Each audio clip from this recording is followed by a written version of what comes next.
Kancelari gjerman Friedrich Merz deklaroi se Gjermania së bashku me aleatët e tjerë kyç perëndimor të Ukrainës kanë hequr kufizimet në rrezën e lejuar për përdorimin e armëve që ja dërgojnë Kievit për të mbrojtur kundër Rusisë. Was den Anschlag gestern in Washington betrifft, so hören wir auch. Merz, i cili mori detyrën në fillim të këtij muaji, gjithashtu premtoi se do të bëjmë gjithçka që kemi në dorë për të vazhduar mbështetjen për Ukrainën, përfshirë edhe ushtarakisht në koordinim të ngushtë me aleatët e tjerë.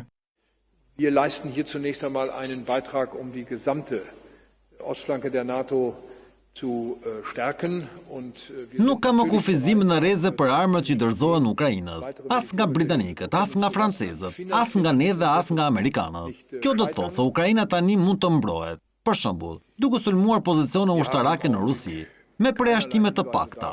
Nuk e ka bërë këtë deri më tani. Tani mund ta bëjë. Aus Europa Truppen abziehen. Kremlini ju përgjigj deklaratës së Merz duke thënë se heqja e kufizimeve të rrezës së armëve të dorëzuara Ukrainës nga perëndimi do të ishte e rrezikshme. Nëse këto vendime janë marrë me të vërtetë, ato janë plotësisht në kundërshtim me aspiratat tona për një zgjidhje politike paqësore. Këto janë vendime mjaft të rrezikshme, nëse vërtet janë marrë, i tha gazetarit rus Aleksandr Yunashev, zëdhënësi i Kremlinit Dmitri Peskov. Rusia ka kritikuar prej kohësh vendet perëndimore për furnizimin e Ukrainës me armë me rreze të gjatë. Kremlini ka paralajmëruar gjithashtu Gjermaninë kundër sigurimit të Kievit me sistemin raketor Taurus.